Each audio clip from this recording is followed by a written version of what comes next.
So it's all to play for still. I think so. Do you want to bet against us?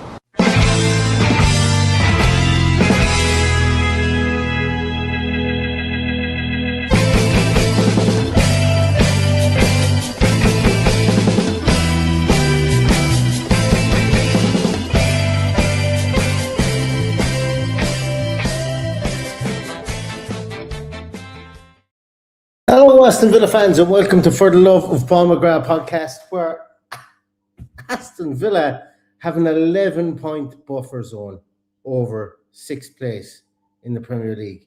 This is bonkers stuff that's happening. Aston Villa go to St. James's Park, win 2-0. I think somebody predicted that. I think I might have predicted that. Aston Villa win 2-0 in a really gutsy and good away performance after coming back from Istanbul to come back and still do the business after going north. 8 away games out of the last 11 games. This Aston Villa team, I will continue to say it, write them off at your peril. They're doing things that we have never seen being done before. And I'm sure Paddy's going to agree with me as I bring him in here. Paddy, what a bloody brilliant win. Brilliant win and unexpected, and I have to say, given the high press and how commanding they were in midfield in the first half, we were absolutely excellent.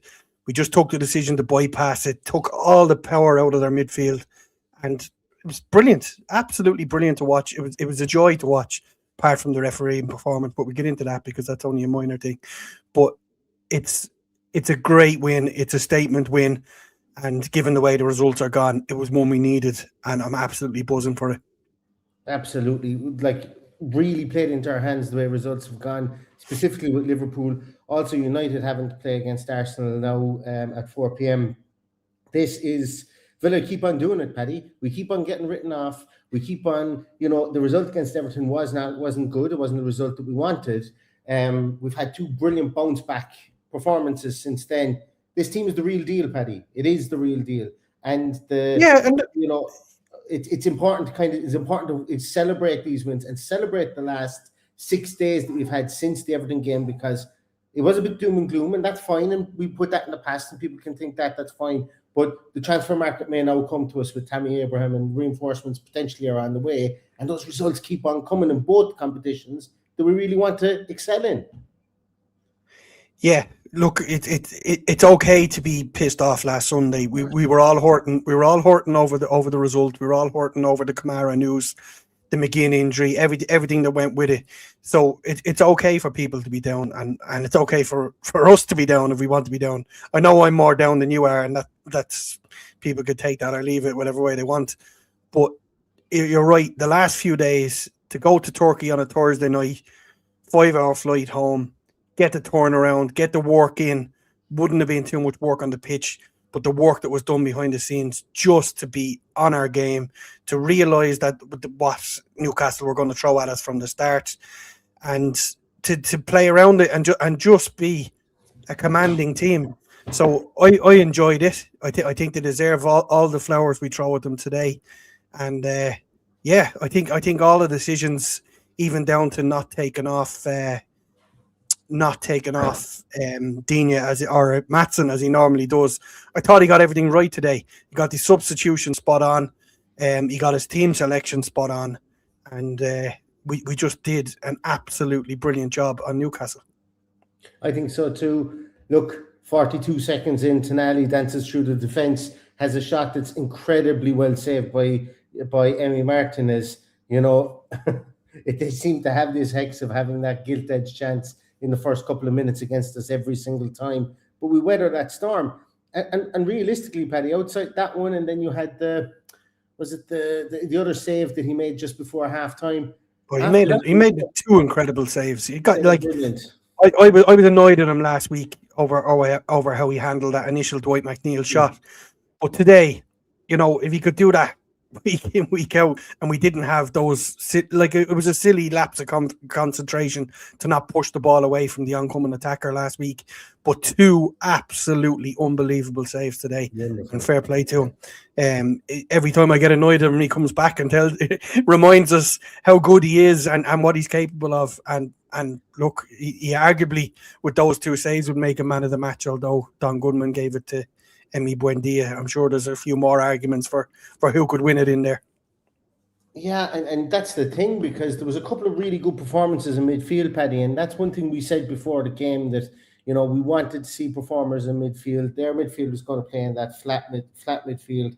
I said Joe Linton was going to be a bit of a bully. He proved that that's really all he had in his locker today, was to try and bully people, and then the bully goes off injured. Lewis Miley is going to be a fine footballer. He really is. I like Lewis Miley. I like him an awful lot. Tonali goes off injured as well. That really disrupted their rhythm. When those two guys went off, Joe Linton and Tonali, and I know they didn't go off together, but when they went off, there was really nothing coming from their midfield at all. Anthony Gordon has fallen off an absolute cliff. He's like a five-a-side player out there, the way he's playing. He cannot travel with England to the World Cup, not in a million years, the way he's playing. But I think that also comes down to the fact that Jadon Sancho was really good defensively today, along with Matty Cash on that right-hand side. Gordon starts over on the left. He has Lewis Hall backing him up. But I thought that they were really disciplined, the two of them there. And like for Matty Cash, God knows the levels of ups and downs we've had with him here on this podcast, and I know people have had in general. But my God, he gave a really short performance at right back today, even though, and I think it was that performance capped with the fact as well that Anthony Gordon just knows how to run in straight lines now. That I think that gave Villa a presence to be able to move that ball into midfield from that right hand side an awful lot in that first half when we broke down their attacks. So, but the midfield, I think for sure, Villa got in top there, and Amadou Onana, Paddy, back from injury, gets stamped on by Joe Linton. He knew what he was doing there. Joe Linton did. But he gets back up off the ground. I feared the worst there. Gets back up off the ground. And he's somebody that will be in the running for man of the match, I think, as well, because I thought he was really, really good today. Yeah, can't argue with that. I thought his tackles were absolutely excellent. His reading of the game and basically shoring up that midfield was phenomenal. We've got a really decent player in there, and he's really starting to look like the 50 million player that we paid for.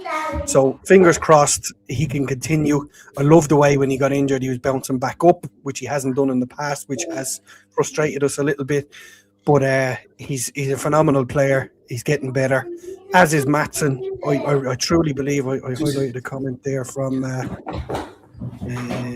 Iskabul, whatever it is. Maatsen's best game. Maatsen was absolutely phenomenal today. Give me 2 minutes, Paddy. I have a child who's walked out to me with no trousers or nappy on and said that he made a poo. This could be. This is. Whoa, back in a minute. The joys of it. Yeah. Somebody asking there what the. Sorry, I don't know what Neil done there. Somebody asking what the man of the match was. It was Buendia that got man of the match. Yuri, people asking about Yuri. I don't think it was more of an impact injury. It looked like the way he fell and landed on his hip. Again, didn't even get a free kick. Like, absolutely embarrassing performance. So I may as well go off on this while Neil isn't here. An absolutely embarrassing performance from PGMOL today, both on the pitch and whoever fucking gobshite was in the VAR box that didn't give that penalty at the end, because that challenge knew exactly what he was doing. He was taking out the shot. There was another one on the edge of the area as well. I think it was Rodgers went to take a shot and his kicking leg was clipped. It was unbelievable what they're missing, And while we didn't beat them last week, we have beaten 12 men week in, week out on this run since our unbeaten run. We've just been having to do that on a weekly basis. So fingers crossed we don't have to put up with this anymore, because I'm bloody sick of it. Anyway, your comments are absolutely flying in here. Neil has his hands full there today. Apologies, he's nipped off. What else have we got? Anyone else got anything to add to it there? Yeah, Tielemans is grand. He's a warrior. Agree with that. Steve says, what a manager. 100%. Like, I was reminded that he turned down Newcastle for us. And boy, God, are we lucky to have him. He's an absolutely unbelievable man. He is a football genius, and he's done incredible work getting us to where we are, given that he's there with one hand tied behind his back. David Rubin said John Brooks on VAR says it all. They're all bloody ridiculous. Someone said Bailey lifted us today, showed a couple of sparks. I'm not going to say he was anywhere near man of the match by any stretch of the imagination, but looked like a fella who was out to prove himself, and that's all we want from him. We want him to want it week in, week out, and put himself about for the team. People saying he can play a part. Yeah, absolutely, he can play a part. He's that little bit of a spark, and he frustrates you a little bit the way he puts his foot on the ball when you're, we probably could have done with a second goal. I had a feeling we were going to need a second goal. I had a feeling they were going to get something from somewhere. So I was delighted that we were able to see that out.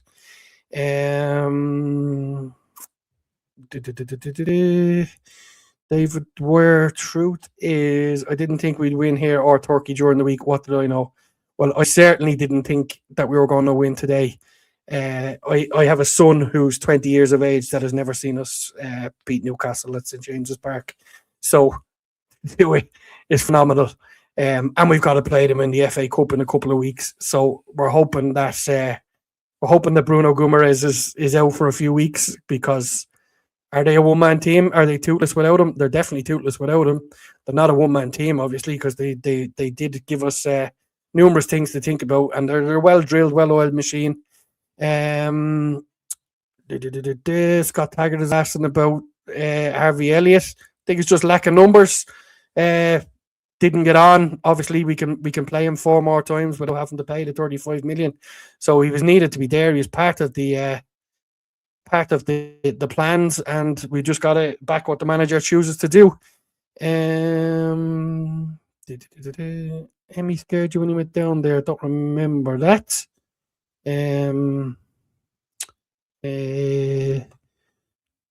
DOR saying draw would be great in Keane versus Vieira. Strange combination in the Sky Sports studios. The two of them hate each other. What else have we got here? Paul says Martinez, Bundia, Onana, Maatsen, all excellent. Some really good contributions from elsewhere too. Look, it's very hard to say someone had a poor game. I disagreed with Neil slightly. Yes, Sancho defended well, but didn't offer a whole pile in attack. The ball couldn't stick to him, couldn't stick to Watkins either. Couple of poor forced touches, couple of poor decision making from all our players in attack. We got a couple of 2-on-2s and 3-on-3s, which I thought we could have done better from, which didn't happen. Yeah, the CC more or less saying the same thing. Please, Watkins scored. He's such a frustrating game on many levels, and no one can take away his never give up effort. He 3 shots on target. It's not very often Ollie Watkins has 3 shots on target. There was plenty of space there for him today. He probably could have had a couple more efforts, which couldn't get the first touch right or get it out from his feet. Some people talking about the referee. Yeah, absolutely terrible today. Absolutely terrible. And remember, they imported this guy from Australia. Unbelievable. This guy. He's the worst, in my opinion. I can't think of anybody worse than him. He just gets all the little decisions wrong completely. What else have we got here? Yeah, we played well back in 2023 when we were beaten 4-1. Results can do that, and they can tarnish your memory of how a game turned out. We were well on top until that Mings injury as well. Someone saying it was 5-1. Maybe it was 5-1. I can't remember. Matt is waiting on the latest on Tammy. I'm pretty sure that we'll hear about that tomorrow, and it will be all firmed up. Fully expected another incoming this week as well. Welcome Jesus. back. That was the great experience I've just been through. Great experience. Well, in fairness, you dealt with it very quickly. You're becoming a professional at this stage. Yeah. It's toilet training next week, so I won't miss it. I won't miss the nap. Well, I will miss the nappies for the first couple of weeks, but that was a tough one though. That never happened. That never happened before. And thank God his mother wasn't here. Otherwise, we'd be both of us will be put out the pasture. Anyway, I heard you there. I heard you talking about heard you talking about the referee and everything, and just looking. I didn't talk too much about him. I'm trying not to. I said he was the worst referee in the league. I firmly believe that. He's absolutely clueless. Not able for it at this level whatsoever. But he's not the only one. He's really not the only one. So we won't. I don't mind referees letting it go, but this whole like Luca Dean, I won't get into it. Luca Dean makes a foul, Tonali makes a foul, then except Rodgers doesn't push the ball as far past Tonali on the edge of the box as Luca Dean does. Or as Langa did to Luca Dean. Yeah. Tonali doesn't get a yellow card. Luca Dean does different areas of the field. I think because he doesn't start the match. Nonsense. Because this thing about letting the game breathe is obviously a fucking thing. Because he's going around the pitch every time someone makes a foul in the first 20 minutes. Oh, it's his first one. And he did his first one to Joe Linton twice. I was like, what are you at? You're a fucking embarrassment. But you're right. Luca Dean comes on then. In fairness, it was a yellow card and a good yellow card to give away. I'm not complaining about that. But if you're going to let one foul go for everybody, you have to let him go even when the player comes off the bench. So this shit about letting the game breathe, no. Stamp your authority on the game. A yellow card's a fucking yellow card in the first minute or the 94th minute, wherever it is. Yeah. Just fucking referee the rules and not make up shit as you go along. And also the people, and I'm not trying to rise you, Paddy, but also the Fulham Brighton game yesterday, where was your 5 centimetre tolerance in that game? Because did you see the offside in that game? Woo! My God, this 5 centimetre tolerance is definitely a hoax after that. Just absolutely nonsense. But you know what? Like I have a thing up on the wall here that says, don't say corrupt. I'm not surprised that people say it's corrupt. I'm really not. Because some of the shit and the rhetoric that they throw towards us, they treat us like fucking fools. Like every single club they're treating like fools outside the top 6, but I'm not going to be quiet about it. Even if people in the comments don't like me talking about it, it's part of the game. It has to be spoken about. But the most important thing is here today, we've got fucking 3 points at fucking the worst away end in the fucking league, and we done it for the first time in 20 years. I'm absolutely buzzing because I wasn't expecting it. I put a comment up there while you were off. Someone wasn't expecting us to win midweek or today. Me neither, which was why I was so pissed off over last Sunday, because we should be putting Everton away, especially a depleted Everton. But we got there. We got the 2 victories during the week, and now we've got a nice week ahead. The pressure is a little bit off for Salzburg, although I think he will go strong and he will want to finish in that top 2. And then Brentford at the weekend, who were beaten today, which was great. So a big week ahead. Every week seems like a big week ahead, but we've got transfers coming in. Who knows what's going to go out? But look, I mentioned Bailey while you were off as well. Come on, did a little bit. I thought he played well. Like that, if you can get 15, 20 minutes like that from Bailey every game, whereby he was probing in the right areas. A couple of overhit passes in the short range and intermediate range. There was one he gets through into the box as well. I thought he was a bit gun shy. He could have maybe taken a shot with, but I'll take that. I'll take 15-minute cameos like that from Bailey all the time. Absolutely. As opposed to ones where he runs into the right back and ends up on the ground and then starts a counter attack. Because like we did see that from him in his time in the last season that he was here with us. But anyway. That's neither here nor there. CCAV88 says, wearing the McGinn shirt clearly got us over the line, Neil. I didn't wear it. I forgot to put it on. My hands were full and I couldn't put it on. So that myth has been blown out. See, told you I wasn't superstitious in any way, shape, or form. So that one was blown out of the water as well. Who did you give man of the match to, Paddy, yourself? Who would you have given man of the match to? It's a toss-up, you know. There's so many people. I thought Maatsen was incredible today. I thought all the defensive lineup were incredible. I thought Tielemans did really well. I thought Onana was superb. I couldn't argue with Buendia for what he gave in the first half. Ran out of gas and was probably forced out of the game in the second half. Absolutely fine. But it's very hard to pick a man of the match when there's a performance like that, which is probably one of our most complete performances against a team that have really had the hex on us at their place. So absolutely delighted for the lads, delighted for Yuri Tielemans. I don't think the man of the match is going to be as happy as they would normally be if it was just grinding out a win, but it was a great win. Winning by 2 clear goals, getting a clean sheet there, it's just magic. Brilliant stuff.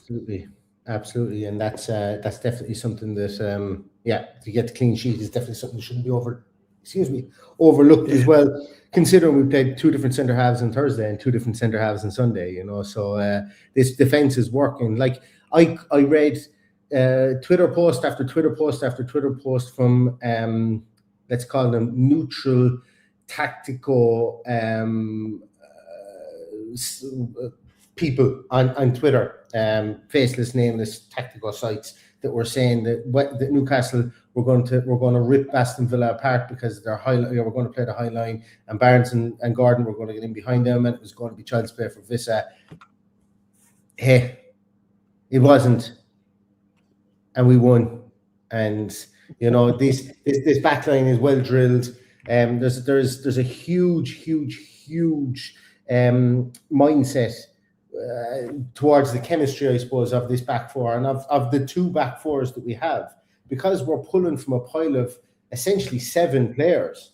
We're pulling from a pile of 7 players currently to play in the back four. They're all comfortable playing with each other, and they all know it inside out. They've all been in the system for bar Lindelof for over 2 years now. So long may that continue and may it be our strong point, because yes, while we are older in defence, we're also wiser and more experienced and know exactly their positioning and know the spacing and stuff like that. And you know what the big thing about it is that when it goes wrong, it's so apparent that that it's gone wrong, because it's apparent that people weren't in the right positions. Not that there was a mistake, or that there was a mistake made, should I say? Not that there was that the other team absolutely 100% cut us open. It's usually from a mistake that we concede goals from our back four. That's how tight they are. That is how tight they are. It's a massive string to the bow that Unai Emery has brought into this club. And another win to 0. Somebody mentioned there a while ago as well, and I just saw it pop up there. We're plus 10 in goal difference. Chelsea are plus 14. Man United are plus 6. So we've decent goal difference, and we've more points than these teams as well. Okay, we're not on the Arsenal or City level of goal difference, but I'll be honest with you, if we end up losing the league by goal difference, I might be pissed off about it then. But at the moment, where we are with the goal difference is where we should be, and that's good. We're plus 10. Remember last year we were chasing just to get back to 0? Now we're plus 10 so far this season, and long may that continue. As I hear Neil, I'm conscious that you might have to jump off here, and I'm just wondering, with the well over 1,000 people in the comments there, would now be a good time to make a podcast announcement? Now would be. Do you know what? When we win, and it's bang on 1,000 people here on the whole stream, that would be a great time, Paddy. And I'm going to let you take this one away, because considering that it's a big time of the year for you as well. Yes. So on March 28th, we are having a live podcast in Dublin. We won't announce the venue just yet, or the guests, but we have 1, 2, 3, 4 ex-Villa players confirmed to turn up on the day, 4 plus special guests.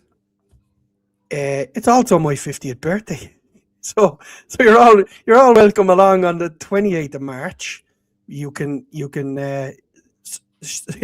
purchase tickets this week. Yeah. Neil will be sharing all that out in the coming days. We anticipate either tomorrow or Tuesday it will go on sale, and we'll start by announcing the players one by one. And it's going to be a great day. We're going to have an early afternoon podcast like we did the last time we did one in Dublin, and then we'll have an after party in Dublin city centre. So obviously it's going to cost a few quid. We've got 4 players coming, and we've got a lot of logistics involved, but it's going to be an epic day. I hope everybody can make it. We've got about 250 tickets that we can sell. It's going to be absolutely magic, and we look forward to seeing everybody there. And stay tuned to the podcast this week for some news. Some news. Yeah, there's also just on this as well. Somebody says it was live. When we say about live, we mean it's going to be in person in a venue, whatever.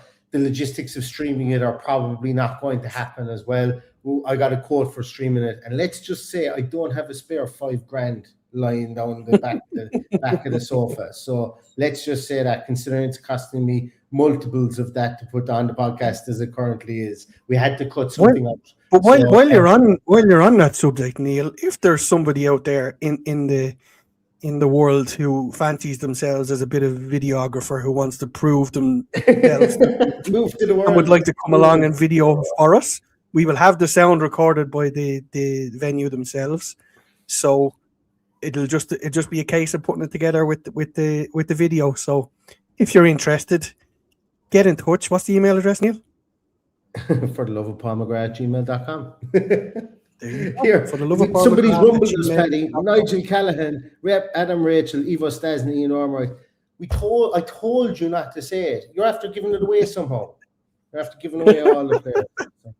I can safely say that none of them are the correct answer. Exactly, none of them are the correct answer. All will be revealed over the coming weeks.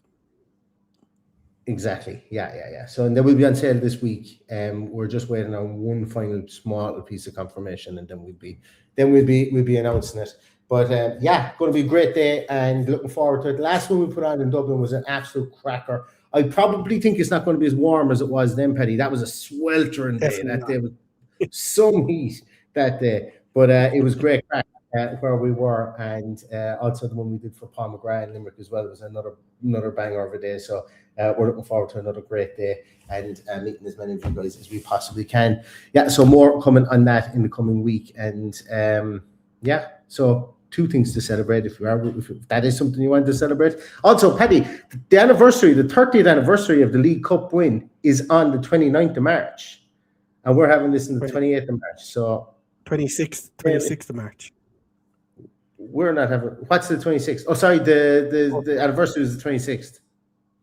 No, 29th. 24th, I think. 24th, I think. It's that week anyway. It's the 30th anniversary of the last time we won a trophy, which is a little bit annoying. But who knows? Maybe this is the year that we win another one. So right. Just we may have a little hat tip to that winning team when we announce this during the week. But we'll leave it at that and leave you thinking.